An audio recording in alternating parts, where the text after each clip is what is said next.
Good morning friends. আমরা এই নিবেদিতা মহিলা সমিতি, কৃষ্ণা নিবেদিতা মহিলা সমিতি, আমরা সবাই সকাল সকাল বেরিয়ে পড়েছি। অনেক দূর যাচ্ছি জার্নিং করে। বজ একটা অভিযোগ এসছে, একটা মেয়ে তার স্বামীর তাকে ছেড়ে দিয়ে আজ 11 বছর অন্য একজনের সাথে চলে গেছে, সম্পর্কে কাকিমা। তার ছেলেটাকেও বড় করেছে। এবার আমরা সেই ব্যাপার নিয়েই চললাম, রওনা দিয়েছি অনেক দূর।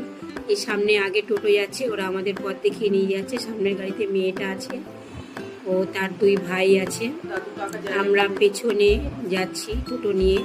এই চলে এলাম, পৌঁছে গেলাম। দেখো এই মেয়েটার বাড়ি, আজ 11 বছর আগে চলে গেছে। পাশে দেওর দোতলা বাড়ি বানিয়েছে, কিন্তু তার বেরোনোর রাস্তা নেই, কোনো কিছু নেই। এই দিদি, সমিতির দিদিও আজকে এসছে। দিদিকে নিয়ে আমরা সবাই এসেছি। জায়গা বাড়ি সব কিছু দিদি ভালো করে দেখে নিচ্ছে। যা হোক, একটা হেস্তনেস্ত তো করতে হবে না।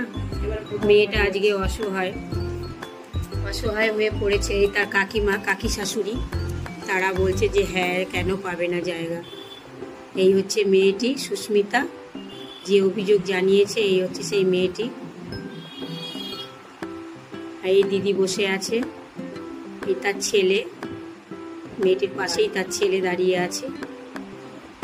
আমরা সবাই এসেছি, যা হোক করে সবাইকে শ্বশুরবাড়িতে বলে, কথাবার্তা বলে আমরা সবাই, যাতে মেয়েটি, ওর ছেলেটি বড় হয়ে গেছে, এখন ছোট বাচ্চা ছিল যখন বেরিয়ে গেছিল, এখন যাতে ওর একটা ব্যবস্থা কিছু করা যায়, একটা বাসস্থান থাকার জন্য